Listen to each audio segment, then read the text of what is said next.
the record button here. We'll just get started. I know Joe is always in here. And probably a couple more filter in. But why don't you just give us a real quick rundown what you do, Dan, kind of your background and introduce yourself. Yeah. I operate focused agility. Um, Essentially, I worked for General Electric for a number of years. Um, I was on the team that spearheaded the FastWorks program. We were partly to blame for those really silly commercials with the millennial, and everyone wanted to get a job. So towards the towards the end of my being there, they laid off a ton of people. A lot of them were my friends, and as exciting as some of the stuff was that we were doing, it just looked like there wasn't a lot of longevity at GE. So I decided to take. Oh, hold on. Pause there a second, Dan. Yeah, I muted somehow. I don't know what happened. Anyway, so I left. I formed Focus Agility, and originally it was going to be a consultancy. It was kind of an inside consultancy, I should say, to help get a lot of other brands off the ground. And then one day I was sitting in a boardroom meeting, and I was like, "Hey, how many websites and marketing programs are we working on for our internal brands?" And it was something like 26, I think it was. And I was like, "Shit, why aren't we charging people to make websites?" So that was the transition of this part of the business. So the brand consultancy side, someone else actually runs. I don't do a lot of work in it. I just decided I really, really love web platforms. Most of what we do is elements and modules, custom script, that sort of thing. But we do develop full sites as well. And we finally landed some really big clients last year. Trying to shake up the web universe. Really decided I don't like how a lot of people do things. Really hate being told no. So we've decided that we're going to take things in a very different direction. We've been successful, I think, in part because we did carry. About 4 of us from GE actually work in the company now. We decided that we were going to bring a lot of what we did at GE in terms of FastWorks and advanced Agile, kind of put it in place internally, and it's been successful. I think some of our pain points now are, we've got real strong growth in certain areas, but with that growth comes challenges. Finding people. I think some of the other challenges are. This market kind of sucks. The market space for websites seems to only have 2 sides to it. You have the side that we think we're on, and we certainly want to be on, which is we're developing world-class websites for world-class companies. Then you have the other side, which is, hey, I bought a computer and I know how to use Wix, so I'm a web developer. Yeah. Okay. And just those challenges are difficult. And then you have a much wiser consumer base today than you've ever had, and that's been growing for a while, but particularly in the last I'd say 18 to 24 months, we've seen customers who literally know nothing about web platforms at all really hit us with some pretty complex questions that they no doubt found on the internet, but they understand the question they're asking. And I don't think you could really say that 2 years ago. So I think, I think all things are going mobile. We started about the time that Google, I guess, formally released its concept of web-based apps versus native apps, and that I think is what we see as one of the app platform futures. Is something we're actually investing pretty heavily in. We think PWAs are going to take native apps within 3 years. I agree. So I totally agree on that. yeah, we're spending a lot of time on that. And I guess that's it. We just growth challenges, and I can't keep a sales force to save my life, and I pay I well. can't either. I can't either. I mean, I literally pay like 3 times the industry average, and I cannot keep a freaking salesman. It's just ridiculous. Yeah, it's tough. That is probably the toughest thing to hire for and keep someone that's decent at that. Because it's not like we can just hire any old salesman either. They have to at least know some basic verbiage and be able to hold an intelligent conversation But yeah, on some of no, this stuff as well. Yeah, it's a struggle for me. I find that I'm usually the main guy that does that here on top of everything else. So. Um, Yeah, I've kind of been there too, where especially when you're in that weird growth space, right? Where you're growing and you need XYZ, but at least for me, I've been in that spot where, yeah, at least today I need XYZ, but is that going to be the same 6 months from now or something, right?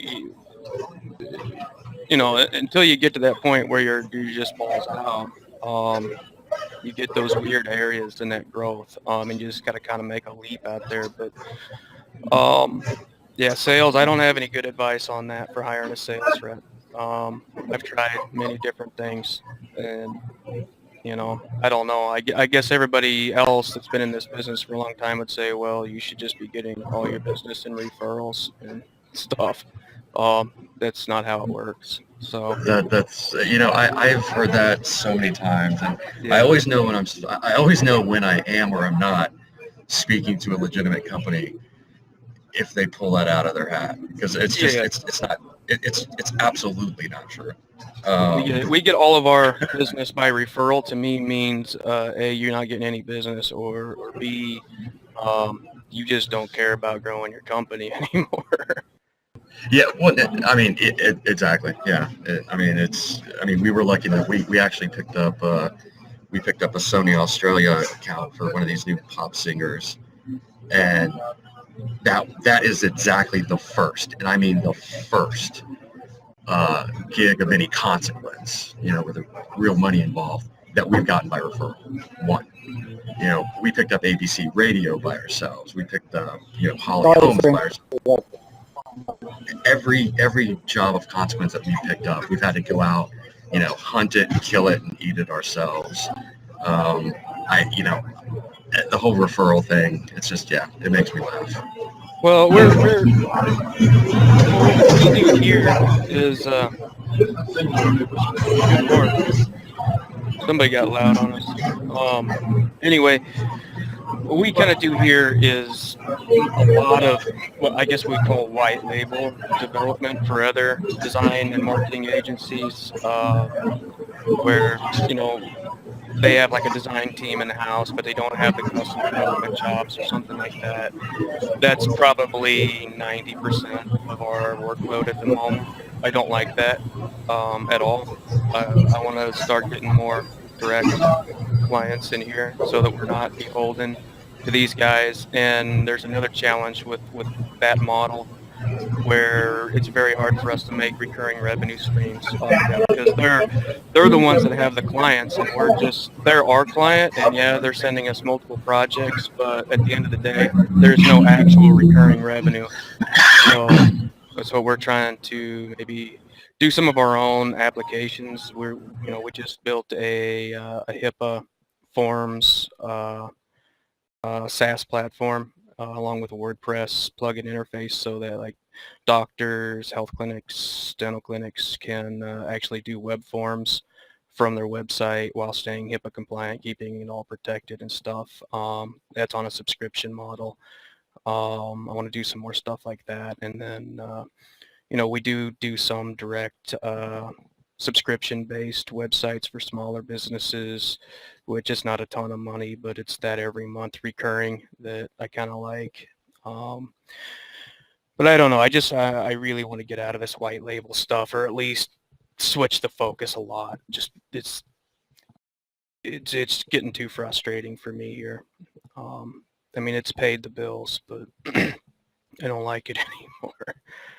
Um, So that's, another thing we did this year is, we've upped our rates and gotten a lot stricter on some of our discovery and research and processes on, and being a lot more choosy on the projects we'll do. We've been kind of burned a little bit in the last year on SOWs that were too ambiguous or, whatever. And then there was back and forths and hours eaten.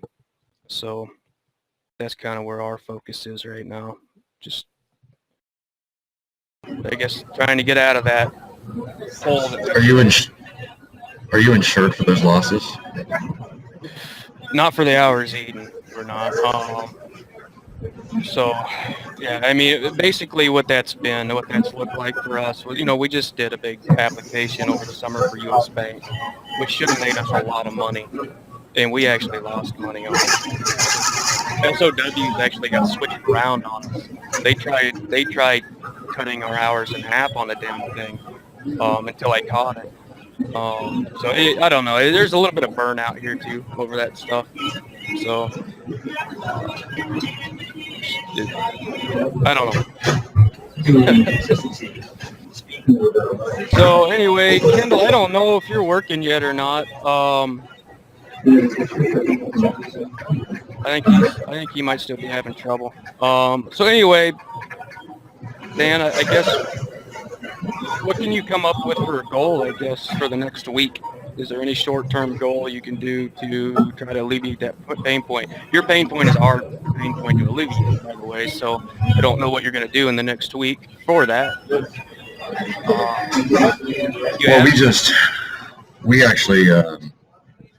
We just decided that we're going to do something that I've always said I didn't want to do. We have our model is you can work anywhere. So we have people in 19 countries that at any given time, I have no idea where they are doing the work that they do.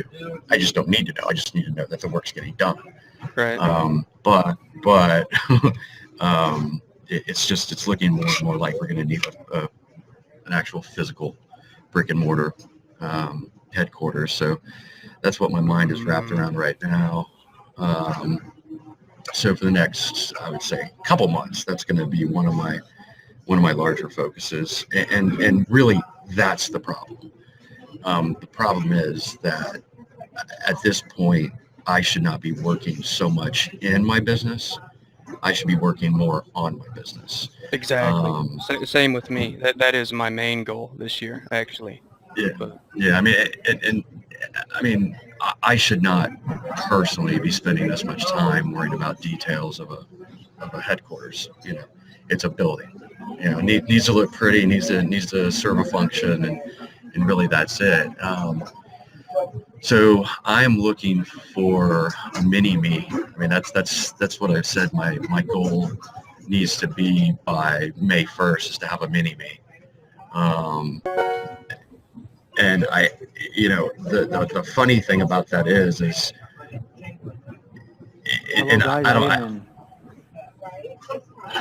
on the phone. I'm sorry. I'm sure interrupting.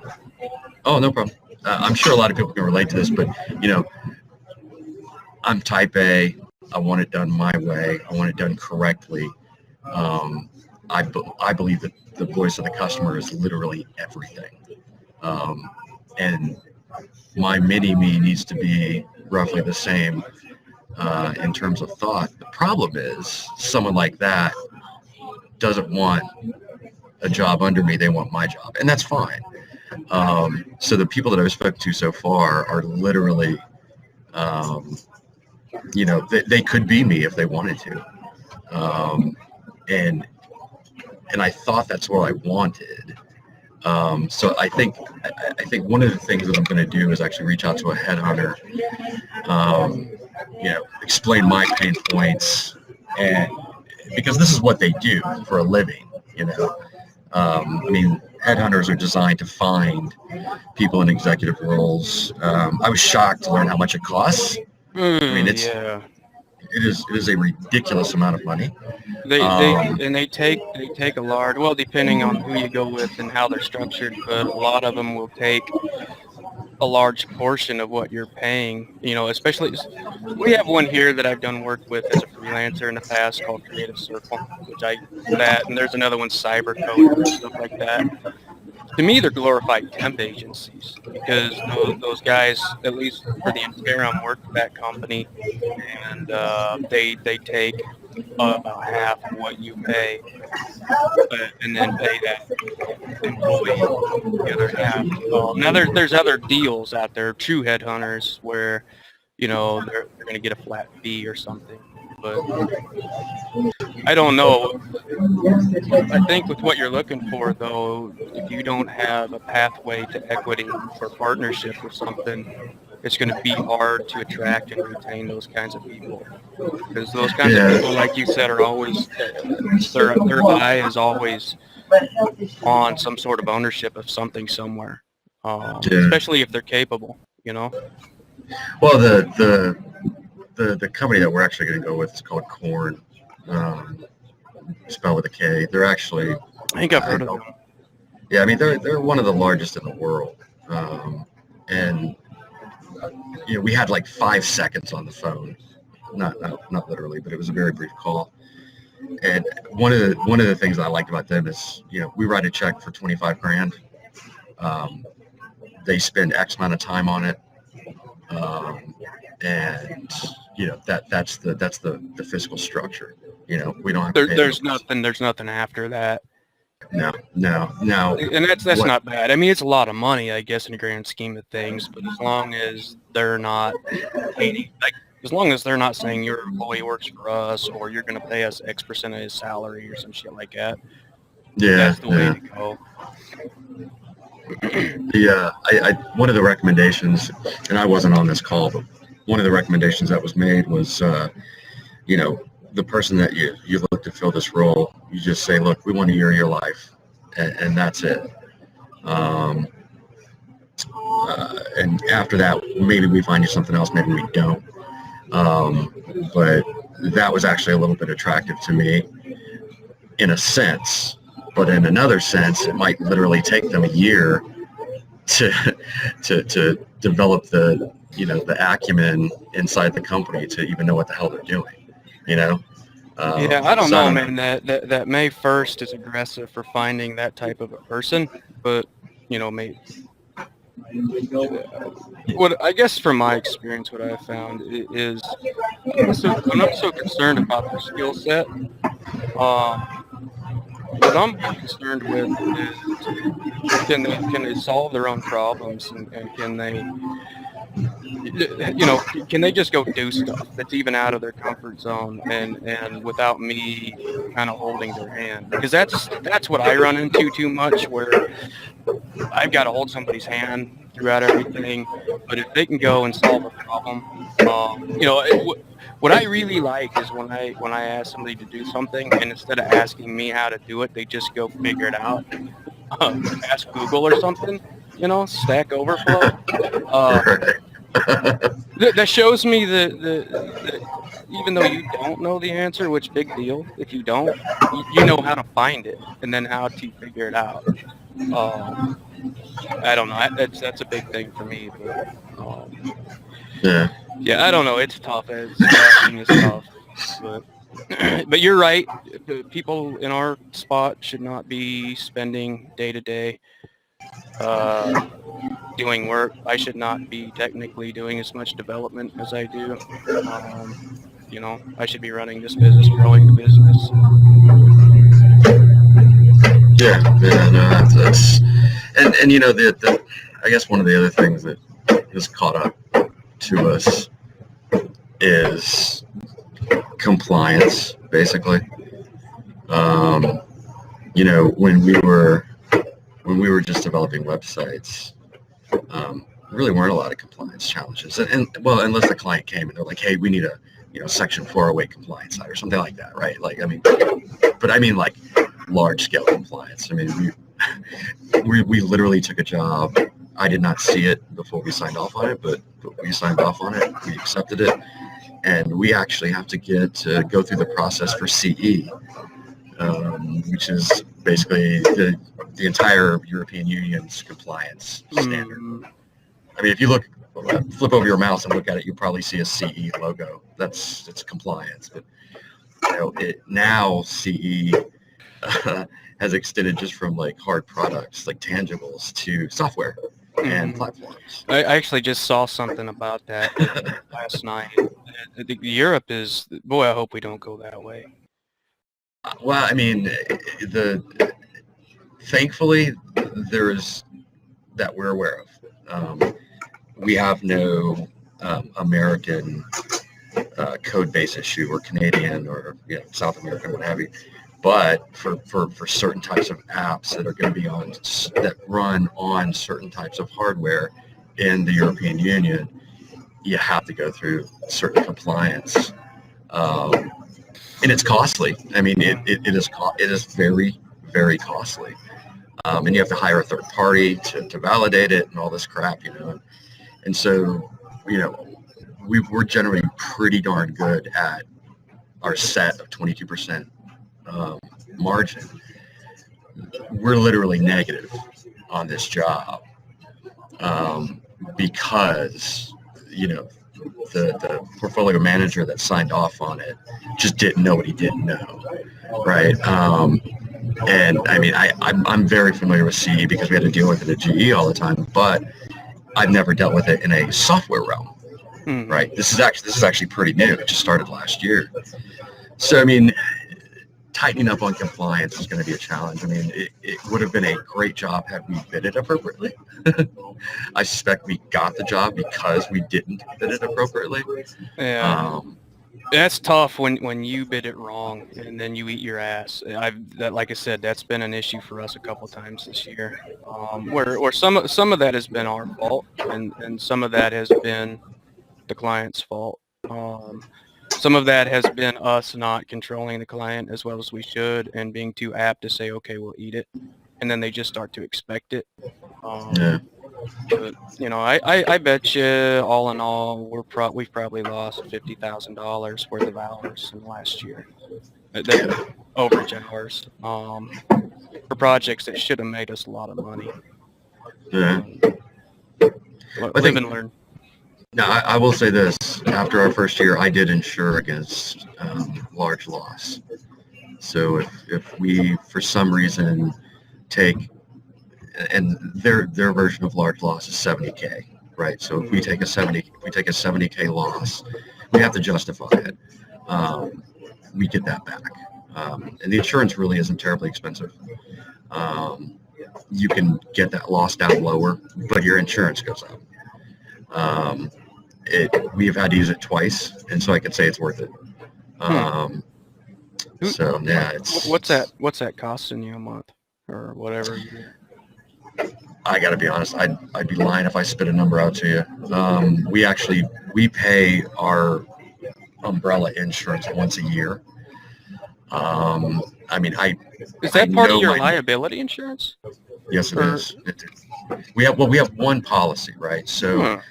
Under our umbrella, we have professional. Right. We have errors, omissions. We Us have too. general liability. We have employees now, so we have workman's comp and all that crap. We have to carry some special lines because we have employees overseas. Right. The most expensive is actually our employees in France. It's ridiculous. But the insured loss line is pretty broad. The first is, let's say you have something catastrophic going on that you just can't work, right? Yeah. Every server that all of your stuff is on in the cloud just went down, disappeared, right? And something occurs and you've got to recreate a bunch of work. That's an insured loss. I wonder if we don't have that actually. We very well might actually. I mean, it's not real uncommon, especially today in tech, to have that particular. And we've got some special additions and stuff to ours. We just went through it the other day again because we started doing that HIPAA thing and we had to tweak our E&O and some of that liability side in case there was, like an investigation or a claim against a client or something. Oh, fantastic. Yeah. Um, I don't know. I mean, I might look into that. I mean, I don't think I wouldn't claim what we lost last year. It just wouldn't be worth it. But Well, and here's the choice that you have to make, right? Do you want to write it off on your taxes, or do you want to file a claim? mhm. And it depends on how you took the loss. It depends on how much the loss is, as to which avenue you want to go down. Um, uh, and for us twice, it was worth filing a claim. You know, um, the one line that we did not carry, because it's incredibly expensive, is a loss as a result of you do a job, you only collected X amount up front, you deliver the product, the customer says, I'm not paying you for it. You can actually claim, there's an insurance line where you can claim that and get that money. We did not like to take that. It's ungodly expensive. I would prefer just to either eat it or sue the customer. And we've done both. That's a Well, line. and Stay away from. honestly, I don't foresee us ever having a big problem with that because if it's gonna put us out too long, I won't do a 50-50 split. I'll do a staged every so many weeks or months or something so that we're not putting a bunch of hours in that aren't getting paid for months at a time because that Yeah, scares the hell out of me, honestly. yeah, And most clients are good with that. Honestly, I think a lot of them would rather do it in like a 3-phase or a 4-phase or something when they're extended that long. yeah. Um, but Matching payments to delivery schedule is a great idea. Um, yeah, our large customers, they don't do that. They don't pay anything up front because that's what they're used to. You deliver a product, they pay you. I don't I think care how it's big they are. I'll never do that ever. it. I got to be honest with you. I didn't want to do it either, but we landed we landed a really good project. It's actually for a hockey team in Germany. And they were up front. They're like, look, we'll pay you X amount more euros, but we're not paying you till the end. Well, we finished quickly. Um, they paid. I think they remitted within 72 hours of delivery, and it was worth it. You know, ABC Radio. They they took 3 months to pay us, but it was a big job. Um, so I mean, but middle clients. No, we do it by delivery schedule. Um, we have some clients that want to pay by sprints, which is ridiculous. But um, Well, that'd yeah, be weird because we do weekly sprints, so that'd be an awful lot of invoicing. dude, I think we had 26 individual payments from this one customer, but they wanted to pay by sprint. It was funny. Um, I don't know. All right, well, we better jump over to Joe here real quick. Looks like he's just on Wait, the Kendall's phone. here. I'm here. I'm here. I'm on the phone. Barely can hear me. Oh, Kendall's on the phone. Gotcha. All right. Well, Kendall. All right. So real quick on you. So last time we talked, you were taking an uh, uh, uh, internship, and Yes. you just mentioned at the beginning, sort of that you started, I think. Yes, I did start. Started my internship a week ago. That's why I wasn't here last Friday because I was getting used to it. And whew, it's hectic. Great, Joe. The internship I'm currently tasked with building 2 apps over the next course of 3 months. Actually developing an e-commerce prototype in PHP. I'm doing it raw without any CMS from Magneto or WooCommerce because, and I was going around surfing through the internet and talking to people, and people suggested me learning Laravel when I want to make it for actual production after finishing this prototype that I created to show my boss.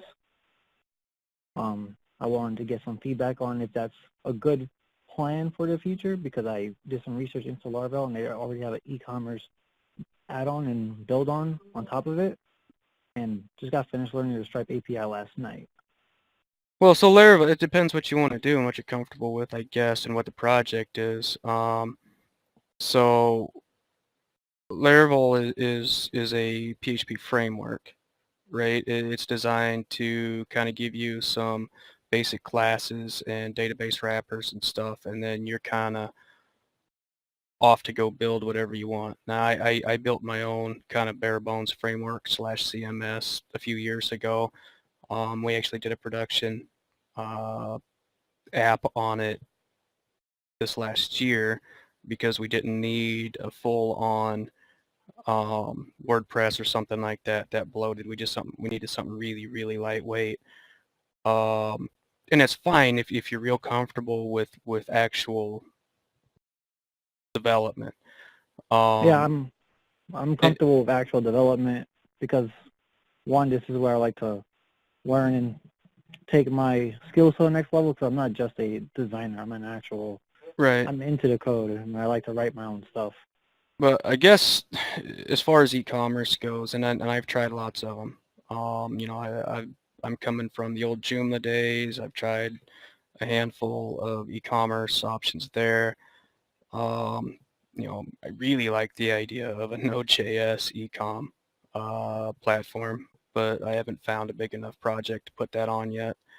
Um, our sweet spot for us, honestly, is WooCommerce for those e-coms. They're the easiest for us to work with. It's the most extensible. We get there way Yeah, faster, but yeah, you know, it's not the right fit for everything. because I'm in a 3-month internship, my boss specifically said, you do WordPress? I'm like, yeah. He's like, okay, we want an e-commerce site, not on WordPress. But Magneto is up for grabs, but I'm taking this as a time where I have time to actually create something and learn deep down into it. And like, because I feel like this will make me just a better developer overall if I'm able to complete a project of this caliber. Yeah, if it was me, man, I'd still do it with WooCommerce unless it's some bigger, heavier trafficked thing. Yeah, what Joe said, I don't know that 3 months is going to get you there. There's a lot of things to consider on that e-commerce that you got to think about. Now, years ago, back to that bare bones CMS I built e-commerce functionality into that using the authorized.net framework and API system and stuff. Holy cow, it was hard and time intensive. If you want to get something done in 3 months, I would definitely say do it with WooCommerce. What is this site for? I mean, is this a big site, little site, new site, old site?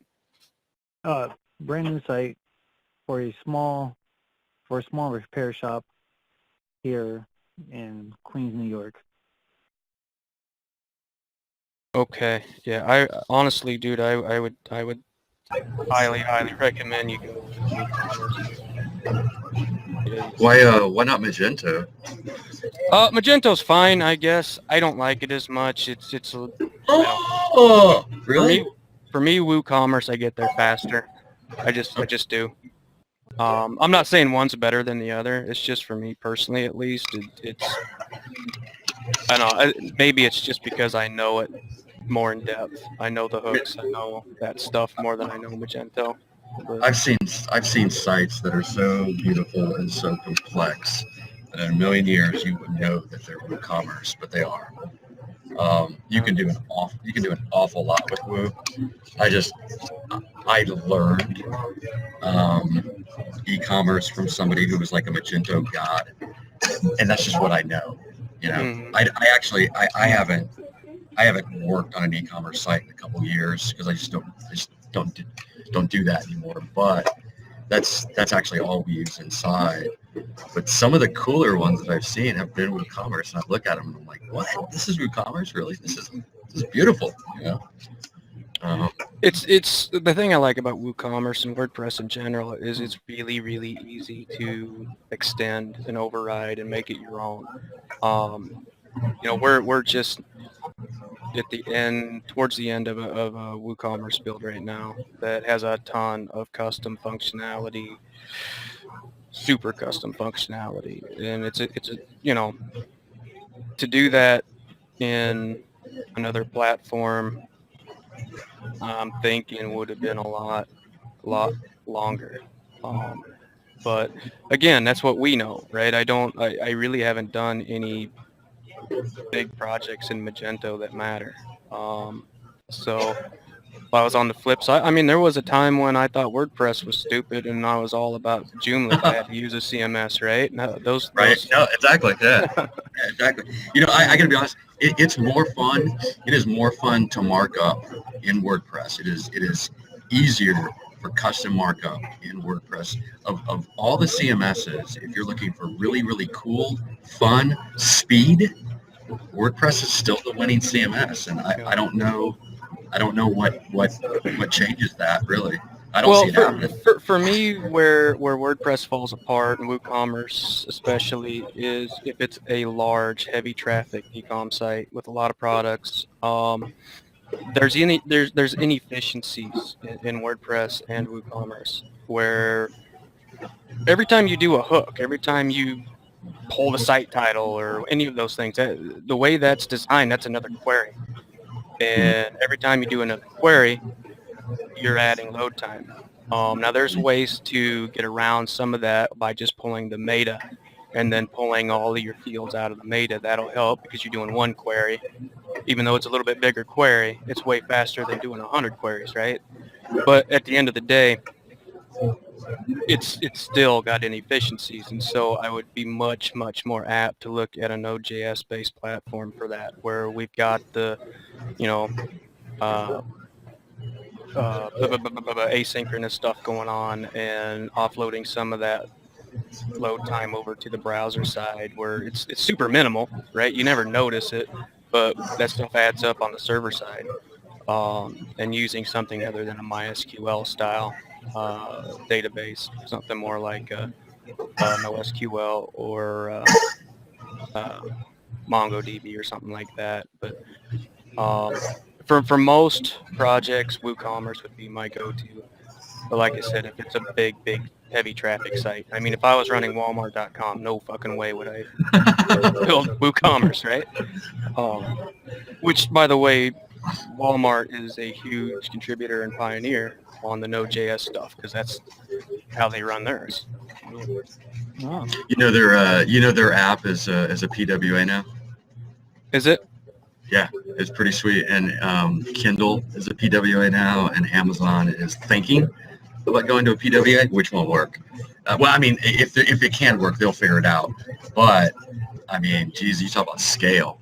Mm-hmm. I Well, think. so I listened to a podcast a few years ago. I was heading back. I live in Wisconsin. I'm from Iowa. We were heading back to Iowa for Thanksgiving. So I'm listening to this podcast in the car of the head of the Walmart team talking about how they were switching their platform over from PHP-based, LAMP stack-based to a Node.js-based platform right before Black Friday. And so they're all freaking out, right? Because they just turned this over live like a day before Black Friday. I mean, this takes some balls, right? Yeah. And as the traffic starts to hit them on Black Friday, they thought there was something wrong.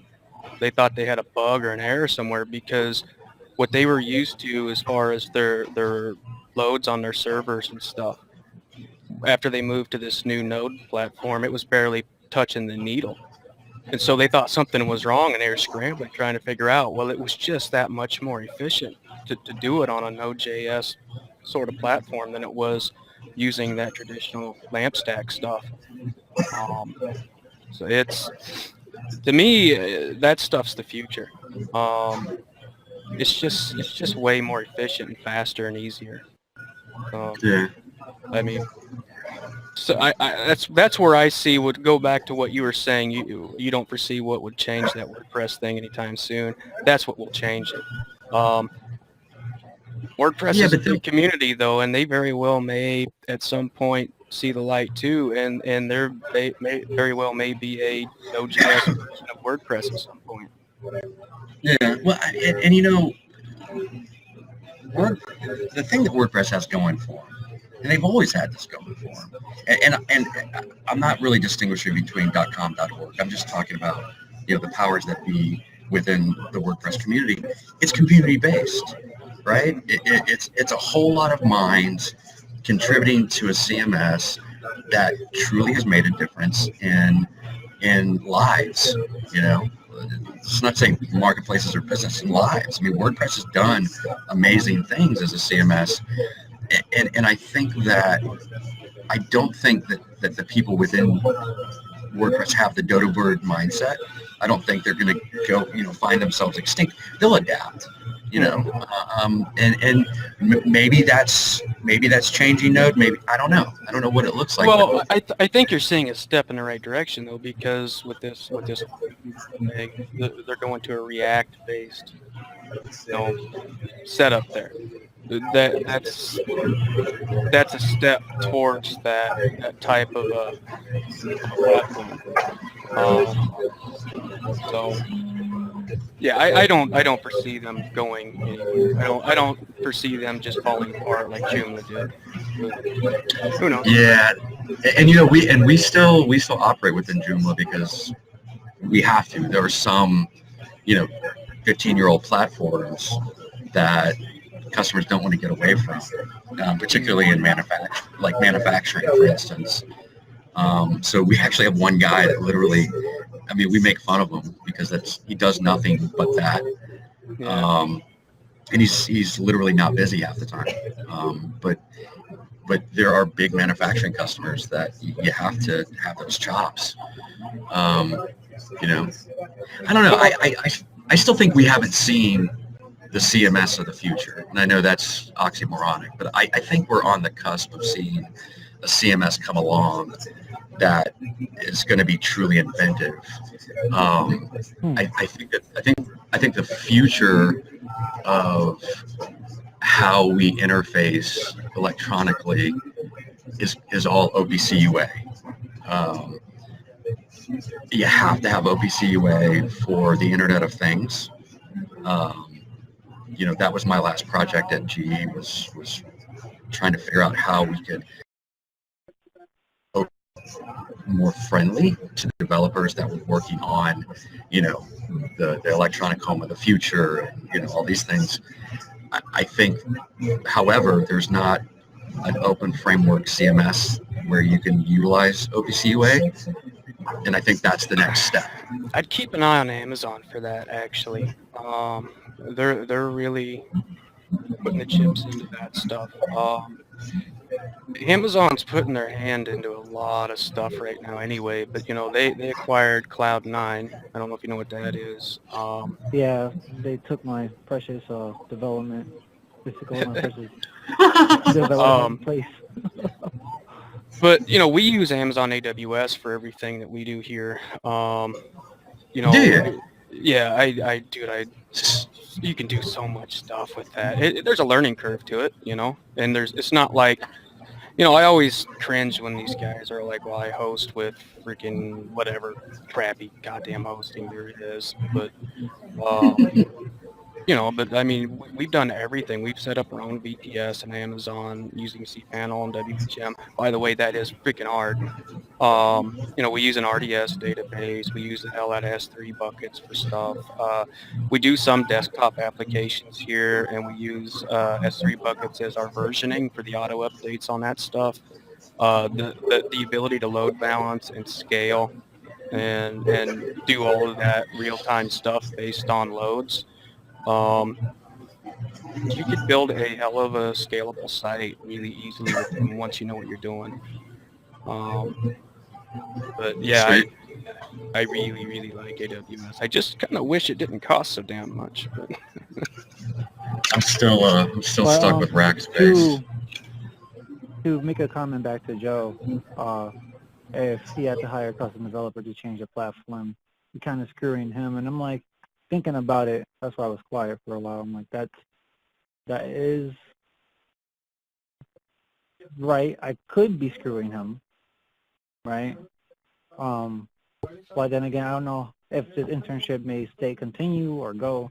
And I know from him, he said he didn't want me to use a CMS like WordPress, and he wants me to do something where I'll be able to learn and grow as my own skills as a developer. As me coming into doing this in the first place, so because he's getting it for free, you know. Mm-hmm. Well, listen, So job-wise though, too, it would be another benefit to using WooCommerce because you'll find a lot more positions out there for somebody that can develop on WooCommerce than you will for the other platforms. But I mean, I'm not gonna tell you what to do. You know, do whatever you think is the best fit and the best tool.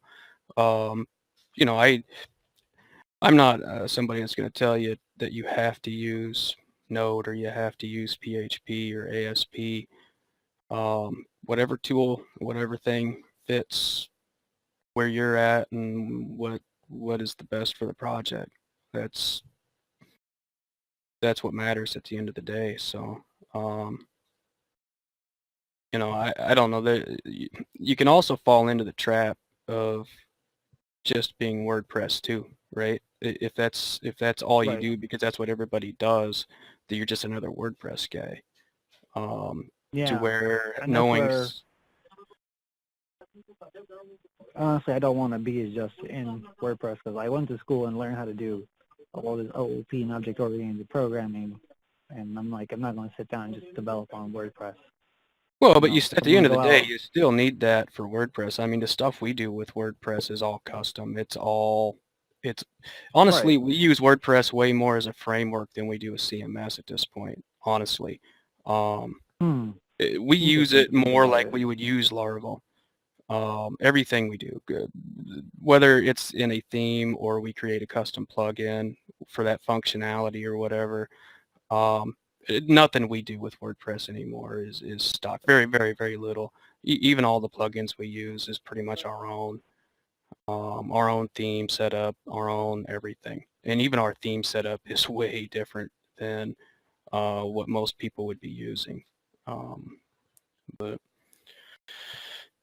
yeah, I don't know, dude. Whatever you think is the best way to go, do it. Oh. Um, Oh, well, I'm tackling like this project the way it's already laid out for me.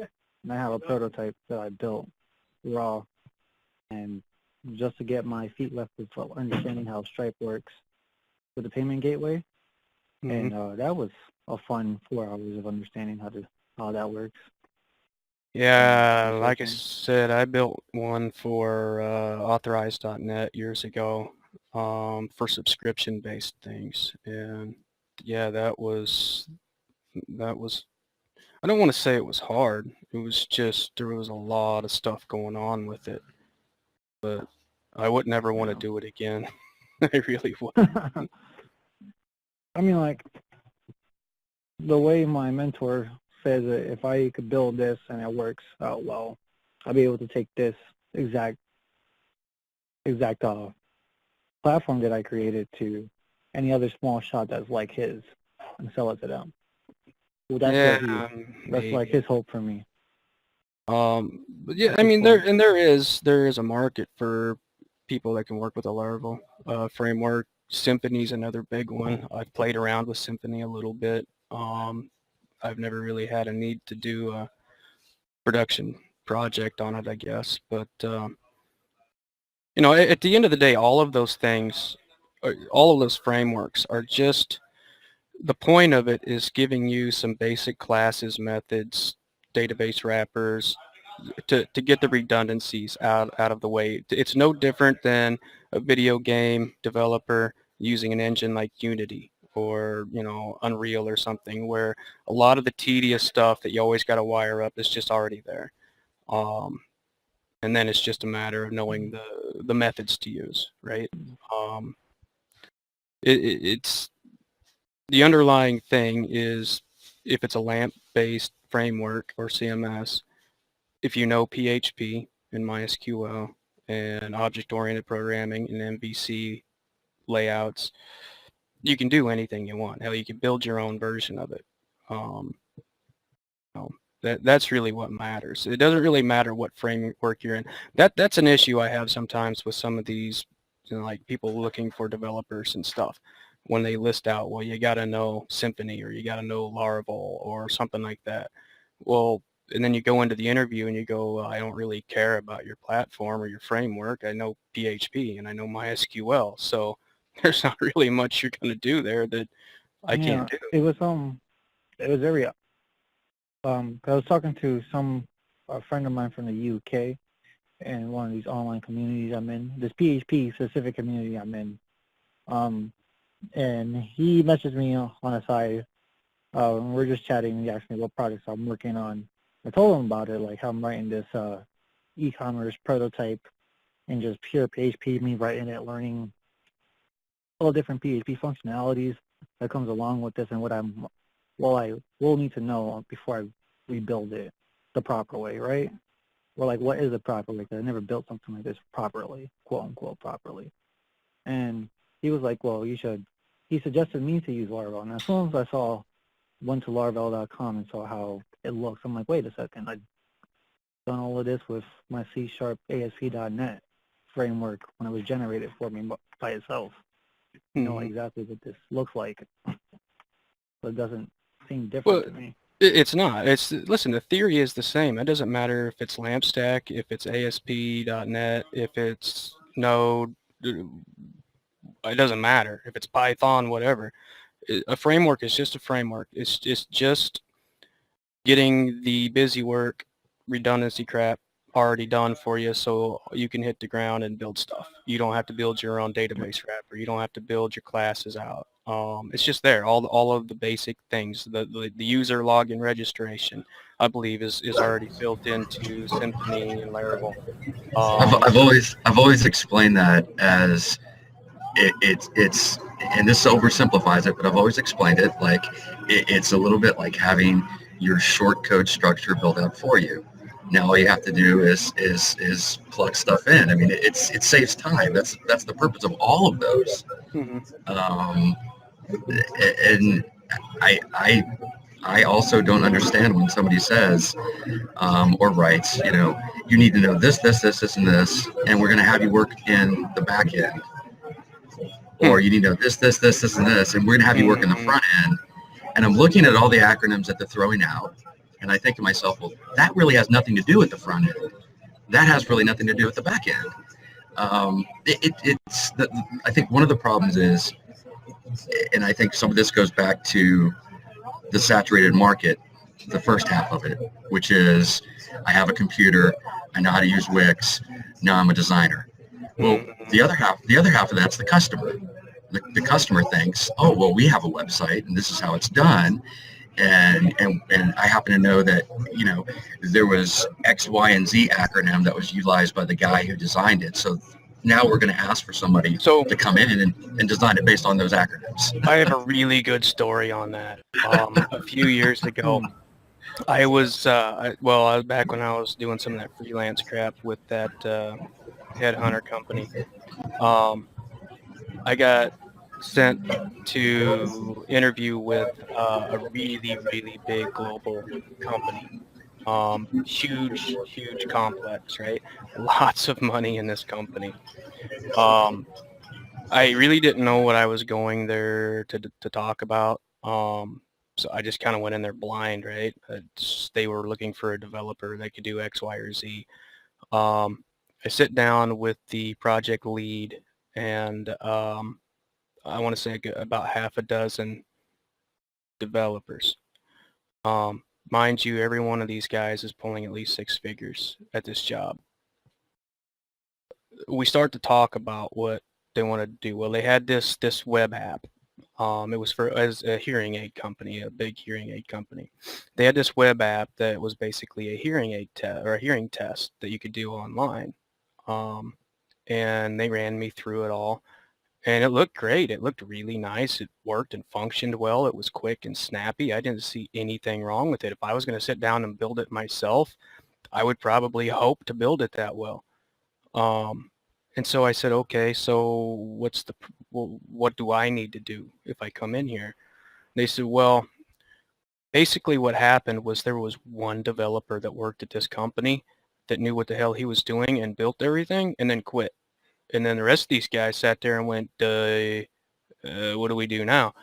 And so somebody had told them at one point that Angular was the way to go, right? No context to that, but Angular was the way to go. Now, granted, their framework was an ASP.NET framework, big freaking deal. Most of this app was JavaScript, using jQuery and I don't know what else it was using, but they said, well, we want to rebuild this in Angular because, we were told that Angular was a lot better. And I literally sat there and went, why? What is wrong with what you have? You want to spend X amount of freaking big dollars to completely rebuild this just because somebody said Angular was freaking better and you have no idea why it's better? Not only that, but mind you, like I said, there was a good 6 developers there, plus the project lead, and they said they had 1 or 2 Indian developers offshore that they work with sometimes. They had no project management system in place, no tools at all, no communication. Everything was through emails. No job board, agile board, nothing. Absolutely goddamn nothing. And that's exactly what you were talking about. Is they have no idea. They're sitting there just sucking money out of this company, just trying to find stupid things to do. The other side of that I see all the time on like these job boards and stuff where, somebody says, well, you got to know Ruby and PHP and ASP and Node and Angular and React and MySQL and MongoDB and blah, blah, blah, blah, blah, blah, blah, $20 an hour. Must have a bachelor's degree. There's those guys too. I can tell you this. So one of the things that is a requirement every year, and I'm only saying this because it's so widely known. It's might as well be considered public information. But every single year, every single General Electric website has to be completely redone. It must be. There's no reason for it. The information is generally always the same. But every single year, every single GE website must be redone. I have no idea how many, literally tens of millions of dollars that the company spends on that, but it's just a requirement. Coca-Cola is the same. Coke Industries is the same. There's a lot of big companies that literally have to spend money to redo their websites. It's just part of the corporate culture, and I don't know how that changes. If they're outsourcing it to companies like mine and yours, who gives a shit? Let them keep doing it. But I thought that was really, really stupid while I was there, and then I got connected a little deeper in the where we are now. I'm the type of company that a lot of people hate, right? I create big flashy websites hoping to get a lot of money for it. We're very commercial. We're kind of the slime balls of the coding community, but I get paid well, right? And one thing that I was told is that they're a pretty decent sized company in New York, Razorfish. They redesign their site every year, and so do all of the top competitors that go after those big dollar websites. And the reason they do it is because they compete every single year to try to get listed on the internet by, PC Magazine and all of the places that consumers go. They try to get listed as being one of the cool website companies. And one of the requirements is redoing their site every year. So we literally just redid our site to keep up with the Joneses. Internally, it didn't cost us a lot, because that's what we do. But big companies do that as a course of business because they think it makes them stay more relevant. And then you get people like us, where I've been meaning to launch a new freaking website for a year and a half now. You know, I mean, there's, I mean, you think of Alphabet, right? Alphabet's website hasn't been updated in 2 years. You know why? Nobody ever goes to Alphabet's website. right. Most people don't even know what Alphabet's website is because they just Google it, right? They just go to Google. Nobody goes to Alphabet's website. No. Um, Well, not unless you're so, looking I mean, for venture capital or a job or, right, right. I don't know. I had a conversation with a guy in Canada, and all this guy does is write very short pieces of script, custom script, and he doesn't have a website. Literally, he has no website. People just know to call him or email him or text him and say, "Hey, this is what I need. Can you write this for me?" And that's what he does. He makes a lot of money doing it, and he interfaces with some really interesting people globally that are kind of on the cutting edge of the background stuff that big companies utilize to do great and wonderful things that enable us to do our jobs. And what he said is that there is a plan to build a CMS that's groundbreaking, new, blah, blah, blah, blah, blah. And I said, well, what money is behind that, essentially? And he said it started actually, I hate the expression, the deep web, because there's really no such thing, but it started in the onion world. And a bunch of people just got together and said, hey, let's make something that works for us, for coders, for developers, for designers, and let's keep it for us, right? Let's not allow Joe Consumer to be able to jump in. Let's not allow developer hacks that really don't know anything the ability to utilize this. Let's keep it for only us, right? A very internal thing. Mm-hmm. I thought about that, and I thought, well, who decides who gets in that club? Who decides who's not in the club? And I thought about putting it actually on the Facebook board because I'm curious as to what everyone thinks about that. I mean, in a sense, I can see the desire, right? You're just pissed off and you hate all of these people. I do your site for $5. You're angry about that. You're angry. You're angry about all of this stuff that's preventing you from doing as much business as you want. And I get that, but I also get that CMSs, the internet, the cloud, all of the things that make this world function on a daily basis, kind of need to be as open and transparent as possible, right? But I would just love, maybe you can put it on there, frame it in the form of a discussion. But I'm interested because they are doing it. It's going to happen. But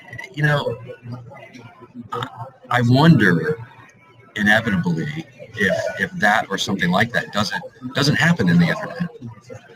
Doesn't happen in the digital space where you're in or you're out. Right. I don't know what that ends up looking like. I don't know how that even flies, though, to be honest with you, because the thing that makes WordPress so powerful is the community behind it. I mean, you can extend it so much, and with that, I mean, it saves so much time. That's the point. Even if you're like us and you can build all that stuff yourself, you don't have to. Why do it? It's the whole idea of a framework or something like that. I mean, if they want to do it, have at it. I probably don't care about being in that club anyway. I mean, if there's a tool I really, really want myself, I'll just build it anyway and then probably release it. But yeah. Well, I mean, I think the larger part of the conversation is, at some point, I feel like there's going to be a confluence and a divergence almost at the same time in designing and developing. And I don't think that's going to be defined as it has been historically, by really bright guys that invented something, right? Like a person invented jQuery, a person invented Joomla, a person came up with, all of these tools, right? Just common markup language like HTML was invented by a person. Hmm. I don't see that as happening in the future.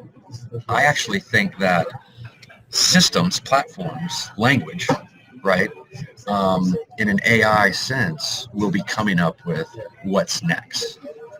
And I wonder what that looks like for us because it'll happen quicker. The You're iterations. already seeing a little bit of that. I can't remember the name of it. There is a basic CMS that I want to say a year or so ago, there was some buzz around it where the idea was there was some AI. I use AI loosely too, right? But there was some AI behind it that was supposed to kind of evolve as people used it to find the commonalities, the common trends, and do some of the actual design work and stuff programmatically. Um, I don't know. I mean, for me, it's more. I almost hate when people say they build websites anymore because unless you're doing a Wix or something like that, there's not a lot of traditional websites in the sense of, I come all the way back from the 90s. I remember doing sites in Microsoft front page, Yeah, yeah. HTML, where everything was static, nothing was responsive. There was no reason that everything was 800 by 600. Some dancing cat gifs here and there.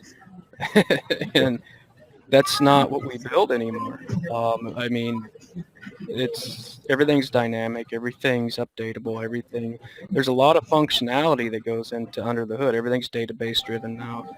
Um, I just talked to one of our partner agencies yesterday about a project that we're scoping, and he's like, well, the client might end up trying to go do this on Wix because they mocked it up on Wix.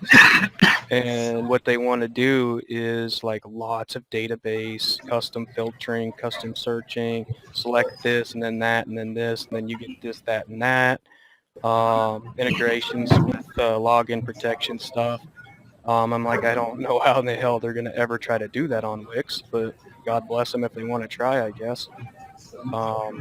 But like you said earlier, though, everything, even WordPress at this point is a web app. It really is. I mean, it even has its own API system in it now. So um, the days of the website are dead already. So yeah, I don't know. But I think that I almost feel, and it's interesting that you mentioned Microsoft because I remember when I was still in university, and I remember the University of Texas El Paso, and I'm not kidding. The University of Texas El Paso actually created their website almost entirely with Microsoft, and I'm not joking. Um, and today we're essentially doing the same thing if you think about it, right? And I don't mean we, but in the space of design and development, Joe Blow Average used to be able to open up Microsoft and create a website if they so choose, right? Well, today Joe Blow Average can create a free Wix site, in a matter of hours, or under an hour, depending on how fast they are. And in a sense, that's good. In a sense, that's good for economy scale. Um, but at the same time, I think that it's done something pretty harmful to the business of creating websites because everyone feels they can do it, right? Yeah, absolutely. The problem is Wix and stuff like that, Squarespace, whatever, they serve a really good niche. There is a market for it. We get it all the time. We have a local office here. We live in a small town. We're outside of the Twin Cities, but we're about half hour out. our actual town, we have like 3,000 people in it. Once in a while, we have somebody wander in here and say, hey, I'm going to start some business. I'm going to make and sell jerky or some crap like that, right? And, how much would you charge me to do a website? And I say, I'm not even going to tell you, go to Wix or Squarespace, because they're not, I mean, they're looking for $300 or something, right? And it serves that market. But like you said, the problem, what the harm it's done to us is there's this mindset out there now that all of this stuff can be done there. They don't understand, the average Joe doesn't understand what goes into some of the custom functionality stuff that we build. They don't understand that, when you go to search for something, there needs to be a database, and you need to be able to create filters and, whatever it is. They don't understand that this stuff goes beyond pretty pictures and text. Some of the web design agencies and marketing agencies we work with don't understand that either. They think everything. I mean, hell, we built desktop apps for one of these partners, and they still don't understand that it's not just HTML and CSS. They have no idea that you have to compile it and do lots and lots of other things. So it in a sense cheapens us, but at the same time, not really, because when those people end up failing at trying to do that, that's where we get them as a client anyway, after they've realized that, oh, I can't do it that way. Now they understand. It just screws us on the upfront, right? Yeah, I mean, I will say this. You're absolutely correct about marketing, branding, those types of firms. But what's really, really interesting is, the largest kind of big name companies out there that are doing very expensive, glamorous websites really aren't website companies anymore. They're not. Their leadership are business people that have brought in a bunch of marketing people and those types of creative minds, and they outsource 90% of their websites. And that is a fact. And I know this because I do some of their web work.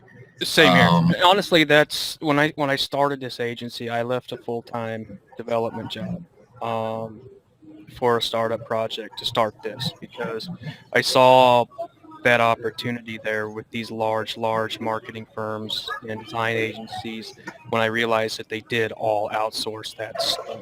And a lot of them didn't want to outsource to India. So a lot of them had been burned by doing that. They wanted somebody in the States. And so I thought there was that opportunity for us here. That was my original business plan. Like I said earlier, though, in this beginning of the meeting, it's a niche I want to start moving away from now. But that was my whole vision initially for this. Yeah, I'm trying to find this link. Here we go. There's a company called Webpage FX, and they're in Harrisonburg, Pennsylvania.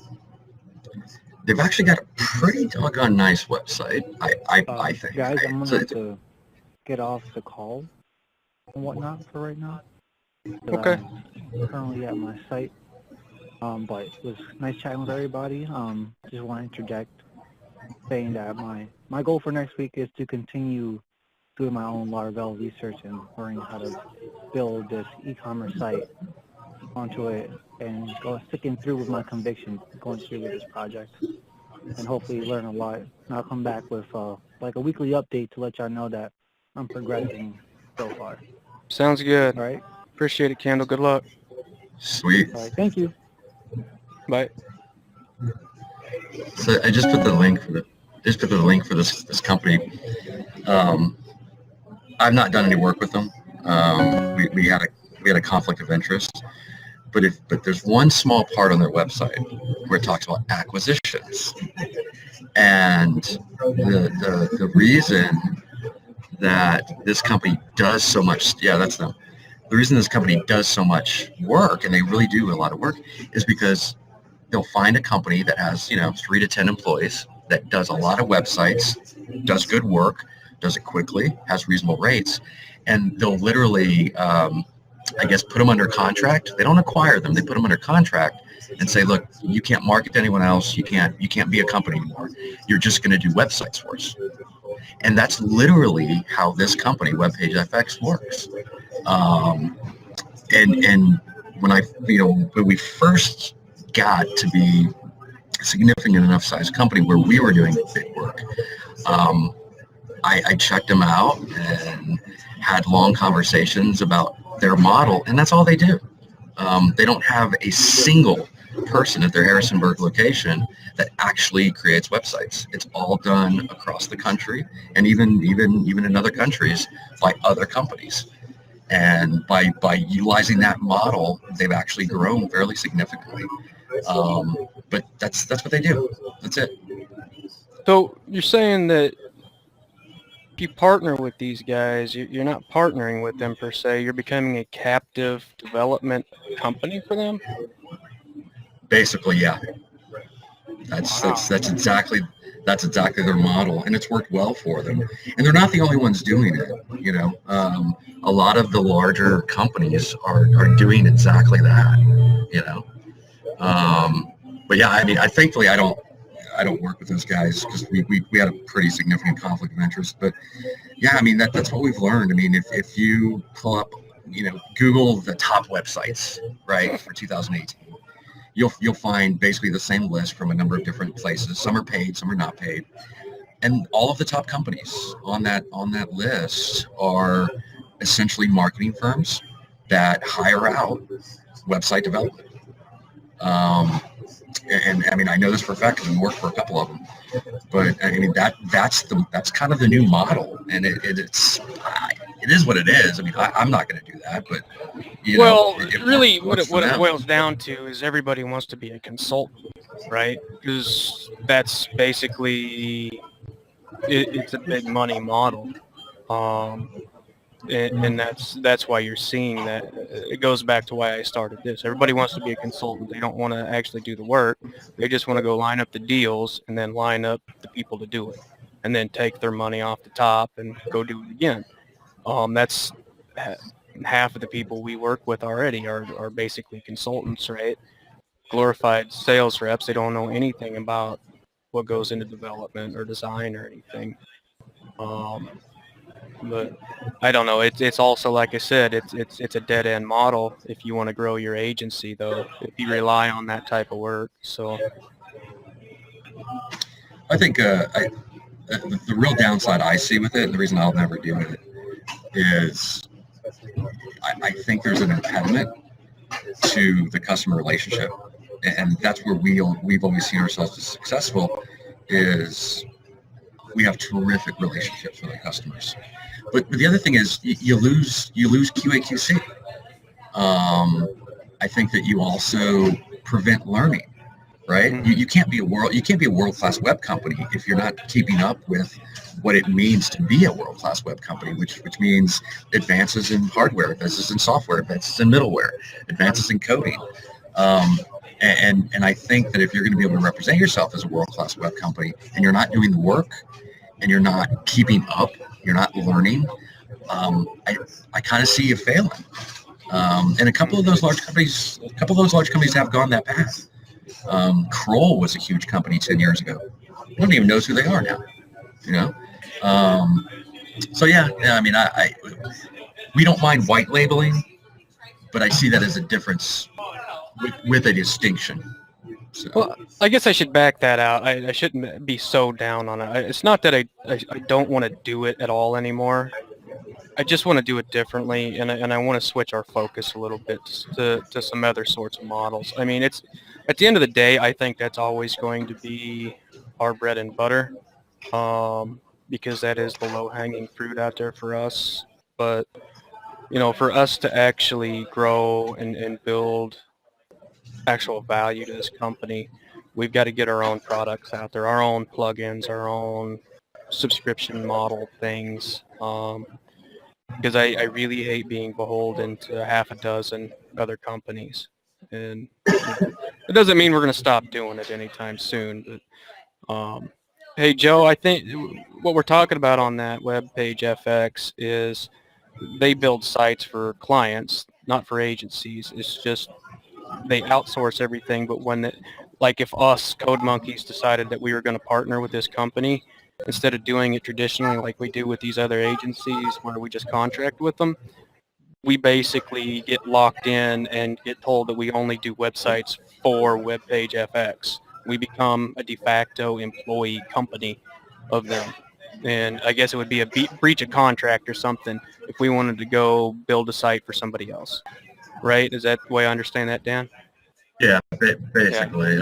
I think that, so I actually know one company that did it. They're in Maryland, and I think there were like 3 or 5 employees, something like that. And I will tell you that in a sense it sucks. I mean, yeah, you're a de facto employee, but the owner and his wife now have 20 employees, and all they do all day long is just they're told, hey, here's a website, build it. You know, um, and they make a ton of money. You know, now they're Well, bored. They're bored. They both admit that they're bored. Um, and instead of being creative, they're told how to be creative.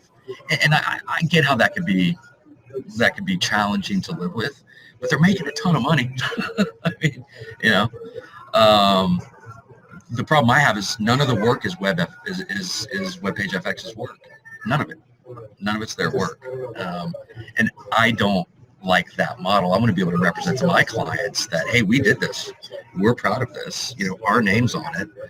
And maybe it isn't. An awful lot of our clients don't allow us to put our name on it, but we can say we did it. You can go to my website and you can see that we did ABC Radio's new site, and I'm proud of that. And I want to be able to say I did that. I don't like what they're saying. They don't even have a website anymore. It's gone. You know, and I don't know, that kind of facelessness in the marketplace, I think would kill me. You know what I mean? yeah, I mean, it is what it is. I mean, the money could be attractive, I guess. I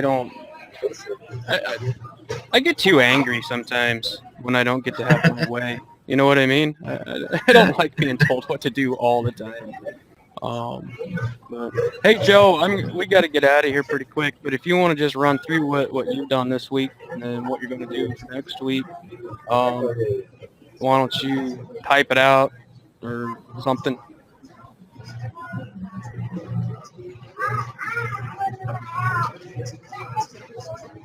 Okay, you typey. I'll be back in about 30 seconds.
All right.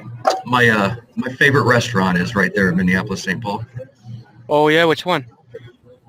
It's right on the highway. It's called Chops, and it's inside a hotel. I can't remember if it's a Hilton or a Marriott or what. It's Chops. I love that place. Which highway? Which Well, I'm not from 35, there. 94? Main two Uh, interstates is 35 and 94. 94 goes west, east. 35 goes north, south. so I think I can't remember if it's in Minneapolis or St. Paul. I'm actually Googling it. called Chops Inc. FYI, so Joe says 90-second rundown, next steps, proposals for 2 law firms, 2 project proposals for a current client, and design mock-ups for the dentist. For next week, last week, branded dentist, scheduled out photo shoot, video, branded discovery for relocation client. Man, that's a busy week. Yeah, busy.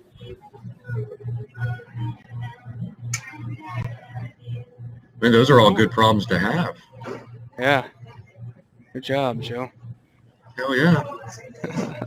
So Joe, overall, he's been kind of working on niching down a little bit, kind of on, it sounds like the medical and maybe even the law firm sort of niches, apparently, because you've got 2 proposals for 2 law firms.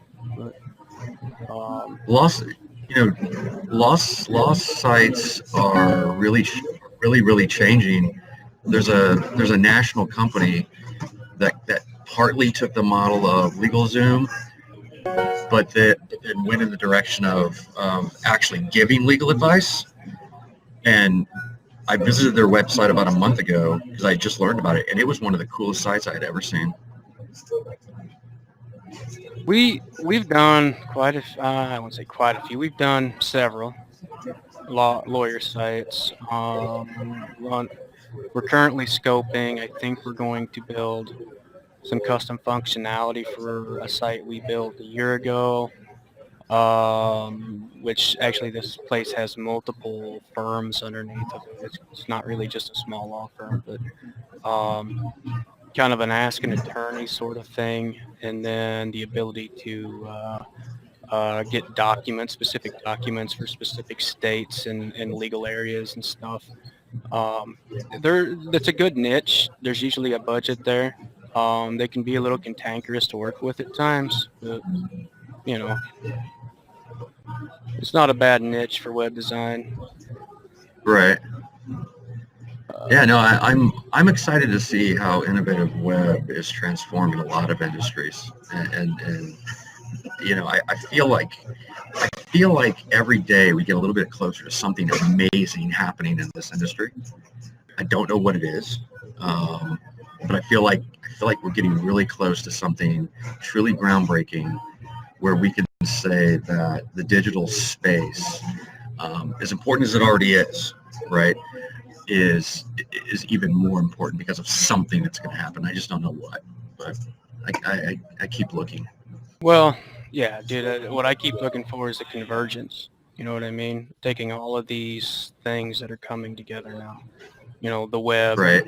the traditional app style functionality, the cloud stuff, Internet of Things, getting all of this stuff converging, even getting into the AR and the VR stuff. It's something that we've played with a little bit here, VR especially. I think you're going to start to see a lot of this stuff coming together. One thing that I see a lot of potential in that I've done a lot of playing around with is web VR, where you're actually building virtual reality experiences in a web environment. It's Right. really backed by Google and Mozilla. Actually, I've talked a little bit with the main guy from Google behind the program, trying to figure out. I have a problem with it from a usability standpoint. Last I knew, unless they solved this, I tried solving it for a while, but I got distracted, gave up. If you go to transition, let's say you want to transition to another scene, it actually breaks you out of the VR experience and then takes you back in, which is very jarring and not a good experience, right? I want that transition to be just like I would any other Ajax transition or something, where I don't want it to be a page load. I want it to just fade out, fade in, or something like that to the next scene. Once that's in there and some other stuff, dude, imagine things you could do. We've already played around with a couple production sites. Actually, I'll throw a link up because it's something I really think there might be a future for. It's HTTP. Now this is for a local plumber. here in my little hometown, they let me experiment and just throw this VR tour thing in for them. But if you scroll to the bottom of that site, there's a little thing, there's a little column that says like come in to view their store. What I really like about this web VR is it works across every platform. If you're on a computer, it's kind of like the Facebook 360 pictures where you can just drag around to see around the picture. If you're on a mobile phone, it's the same way. You see around the panorama as you move your phone. But if you have a VR headset, it takes you into full virtual reality. Um, so you can build these tours like this or something and just embed it right in any website. Um, I think it's kind of cool, and I think there's a future there. But like I said, the convergence of this kind of stuff um, is where this stuff I think gets exciting. So I'm not gonna put it on here, but I'll message you a link. So we do this as well. We do it for realtors. Mm-hmm. The realtor basically uses Google Street View Mm-hmm. and captures the inside and outside of a house. All we need is the file that's created when it's stitched, which your phone does automatically, right, with the app. Mm-hmm. And we create these, but what we have is like you'll see a door, and the user on the website will click the door, and instantly you're inside the home, the foyer, and then you can click like in the distance the kitchen doorway, and now you're in the kitchen, etc. Oh, we love 360. We love Pano. And we actually see this as a large part of the future. We love it. Well, like I said, if you use the WebVR framework for that, you'll get all of that stuff, and it's really easy. It's HTML based for the most part, using tags, HTML tags. Mm-hmm. But then you get that additional VR capability with it for just whatever you build. That's where I see it being really cool. It's been in the back of my mind to play with a commercialized version of that to go specifically after like the real estate market. Now we do some other real estate stuff on the side as well. I have a partner of mine that is huge in the real estate space. It's one more of those things that's been on my, well, I sure wish I could do this things, but especially for a realtor, if you could go into that VR as opposed to just the 360, that really enhances that experience. And everybody at this point, I mean, those VR headsets for your phone, it's just like $15 or something. Yeah, the realtors could hand them out for free. Yep. Yeah, they could make it a marketing tool. Mm-hmm. There actually is a headset at Walmart that is $9.99, and it is for the iPhone. So I mean, you're absolutely right. I love it. I think that it's the way to go for pretty much all venues. Right. I think it's the way to go for academic websites. We wanted to do this. We're near a university called Liberty University, and they have a mock-up of the Supreme Court. And we want to do basically a VR for that. I really do. I think it is one of the niche angles. We did a program with the local high school here for a while, and the project they decided to work on was to do a VR-based actual school, right? So they went, took our 360 camera and took 360 images of their school. And then you would walk in the doors, and then you'd walk down the hall, and then you could go into a classroom. Now, the ultimate goal of it was to, when you walk into a classroom, have a 360 stream, real-time stream of that. So you could go to a class from home, but still be there, and then have some sort of a real-time functionality where maybe they have a smart board with all the virtual students in there, and if you have a question, your icon lights up or something. The key deal to the entire concept. Now, they did get quite a ways in building the VR version of the school.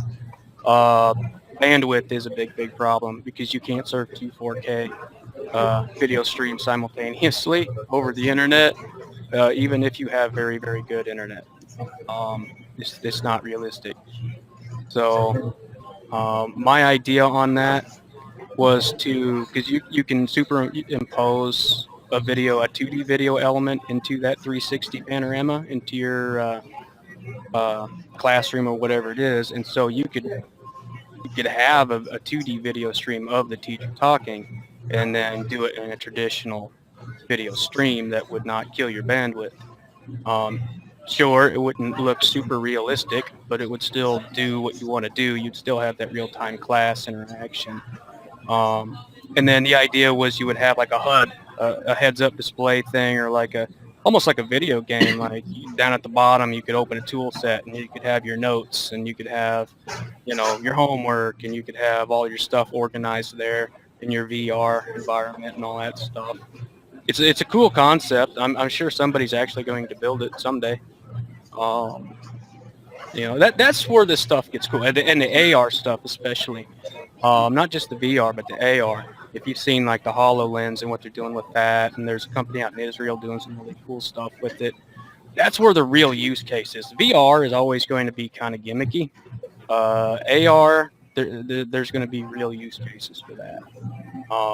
When you can display 3D models, or when you can walk down the grocery store in the aisles and look, with wearing a pair of glasses like these or something, or contacts, and then just look and tap on a virtual button on a product and then see all the specs and the reviews and stuff. That's where it gets interesting, and that's coming. No, I love it. Oh no, it's for sure coming.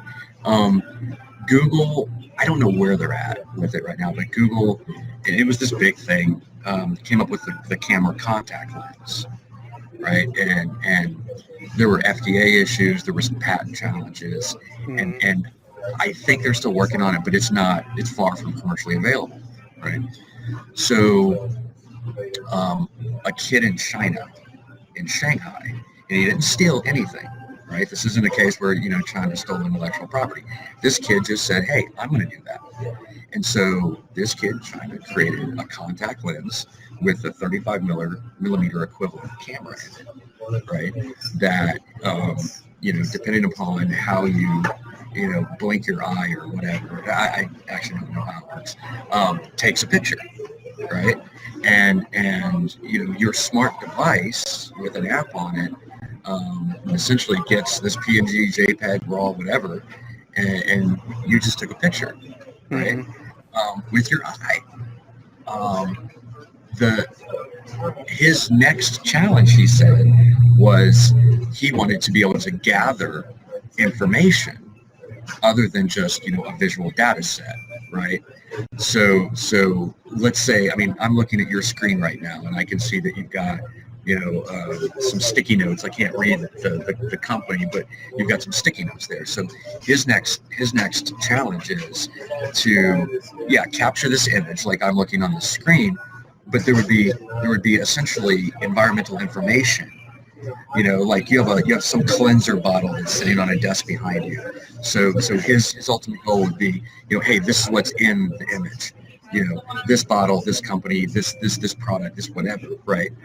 And he wanted to essentially market that to military, which I get it. It makes sense, right? To basically evolve the digital soldier so that you have this artificial recognition in the field of view of things that would be interpreted with algorithm and then transmitted it, back to the user. And I honestly feel like that type of information or that type of technology we're going to find in head-up displays on vehicles, aircraft. I think you're absolutely right. I think that there will be smart technology that translates to shopping. I really do. I think that what the ultimate goal is, what this is called, and there's a term for it. It's called the metaverse, and this is the ultimate goal. That's the convergence of all of this technology into one seamless, almost a second world. So Google, like I said, is really behind the metaverse concept. So is Facebook. So is Mozilla. and that's why these guys are backing so hard on like the web VR technology in order, because you'll never have a metaverse if it's all trapped behind device specific traditional applications. If I have to go to the app store to download a piece of the metaverse, it's never going to work. This all has to be cloud based, data driven, somewhere out in the cloud that, it's, but that, look up metaverse. There's lots of papers, lots of videos on it in the last couple of Yeah, years. That's really the ultimate goal for a lot of these really big players in this whole technology space. That is where it goes. It's not a question of if, it's a question of when and how fast. And the way this stuff is evolving right now is probably faster than a lot of people think. yeah. So there's a company that's named Metaverse that's working on a blockchain platform for virtual currency. Um, they might be bankrupt now because I think they actually tanked quite a bit yesterday when virtual currency just took a beating yesterday in the market. But this company's goal is essentially to remove the need, right, for banking structures, for payment structures, for any structure as we know it, right? One of their big backers is actually a liberal group that's been fighting against credit bureaus, and this company has literally billions of dollars, and essentially it would make your credit worthiness real time, right? Because this augmented blockchain essentially takes a real time note of every amount of money you have, every amount of worth that you have, and calculates that based on known debts. Now, obviously it's going to know everything about you, but it's blockchain, and that's one of the emphasis of their product.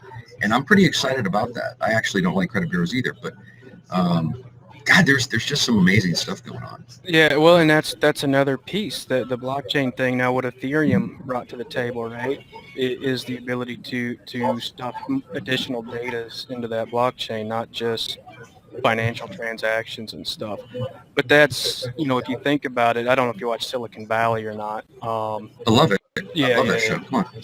So you could, I don't know if you noticed, but this last season where now he's working on this, well, whatever they called it, the new internet, where it's decentralized. Really what they're playing off of is this concept of using something like the blockchain to store and verify data across people's devices instead of centralized servers like we do now. And to have a living, breathing, open data system, I suppose you could say, where everybody's phone, everybody's computer, everybody's smart device or whatever in the background with their unused processing power and stuff is crunching these hashes and validating data and storing some of this data. But that's another step of how we go to that metaverse, because there's no way you store that much data on a handful of servers and some server banks, right? Again, it's all of this stuff that comes together. It's going to be interesting what happens over the next 5, 10, 20 years for sure. Yeah. So, um, hey Joseph, I have those documents, but ours are all specific. So is it for a website? Is it for an app? Is it, what is it for? Because we have like 20 versions, but yeah, you can use whatever we have. I don't have nothing for video. Video in terms of,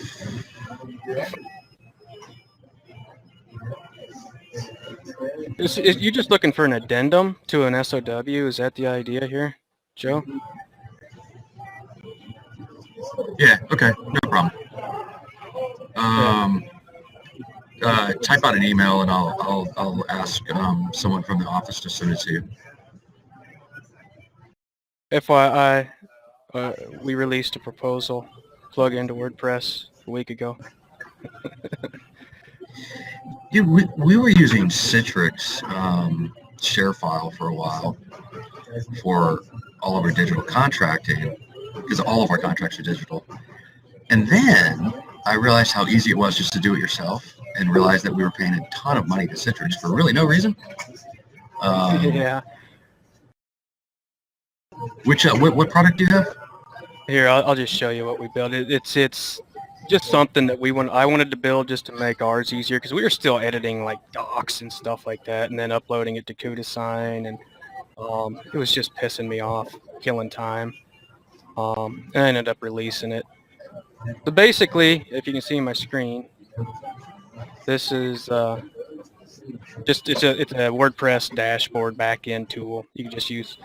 So you have templates that you can build in the WYSIWYG, and you can put placeholders in it. And in my case, I use like little brackets or whatever. Once you set up your template, you're ready to go do a proposal. You can just go through your placeholders and go, client name, company name, and it'll update all of your placeholders with that stuff. You can see like up here it says client name now. Yeah. And if I want to add a new one, I just slap a new one in there and just build out my template, save it. And then at the end of the day, let's say my proposal's done, right? I just hit generate PDF and it'll spit out a PDF version of it. You need to integrate Stripe with it and DigiSign so that people can digitally sign, pay at the same time. You know what I mean? Well, this is actually the beginning. So one thing that we're slowly working towards in here, we want to develop our own simplified integrated project management system, especially for web designers, digital marketers, web developers. This is one piece of that. It will work with that portal we're going to build so your clients can come into the portal, view their projects, see the status, see their documents, pay, whatever. This is actually one of the pieces. We've already got the support ticketing system, kind of the API system built for it. Next step is to build the job board, the agile board for it. But we wanted something now that just to simplify some stuff, and then I figured, well, hell, we're going to build it, so let's just release it. And so that's what we did. I like it. It's got a lot of possibilities for integration. Yeah, I cannot believe you. I cannot believe you're using a PC. Well, we have a Mac, but I don't like it, so. I use both. But it's funny, like when I go places and meet with people, and I open my favorite laptop is the Toshiba Satellite. That's my favorite laptop, right? Now I always have my MacBook with me, but if I'm in a meeting or something, I pull out my Toshiba, and I always get these really weird looks. They're like, you run a digital agency, but you're using PC. I'm like, yeah. Well, yeah, we have to have both because a lot of times we'll build like desktop applications. We have to have both. Exactly. You can't well, I guess technically you could compile both on the Mac, but we can't compile Mac on the PC. Right. You got to bounce back and forth. I mean, it's hard to do some of this stuff under virtualization and stuff. Actually, I'll show you one more thing. Speaking of the signature thing, one thing I'm thinking about dropping into that is what we did on our HIPAA plugin. If you can see this is our little signature field. So that's another thing I might drop into it at some point. But I like it. Yep. Yeah. All right. Well, look, I'll So I don't know what the deal is, Joseph, but if you typed your email address, I cannot read it. I think he wants your email, Dan. Oh, yeah, sure. That would work too. But yeah, I got a jet as soon as we're done there. Dan, it's good having you in there. Hope you come back to the next one. Yeah, I got to be honest with you. I've seen that link a couple times for the chat, and the first time I couldn't get in. I mean, I just couldn't. I don't know what the issue was, and then I think we tried using a different platform the first time, and nobody could get into the damn thing. Okay, and then I think the other times I was just really busy, and it just so happens I was sitting. I just got to Panera when this thing started, and I was like, hey, let's do this. So I'm glad I did.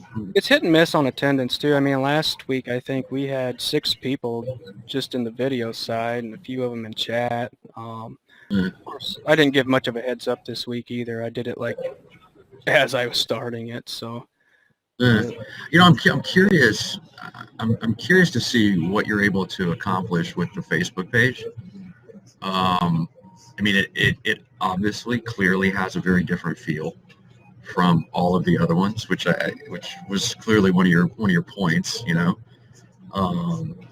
but I think that there's more that can be done with it, honestly. Yeah, it's one of those things where I just kind of got fed up with my wall feed because I'm in like the WordPress developer group and the Grow Your Web Agency group, and at this point I can't even see my friends' feeds anymore over all of the $5 Fiverr nonsense, and I just wanted a place to get the hell out of that stuff. But yeah, I'd like to grow this thing a little bit more and start to do some more stuff with it. This weekly video meeting thing is something that actually I'm taking a play out of the You Gurus guys.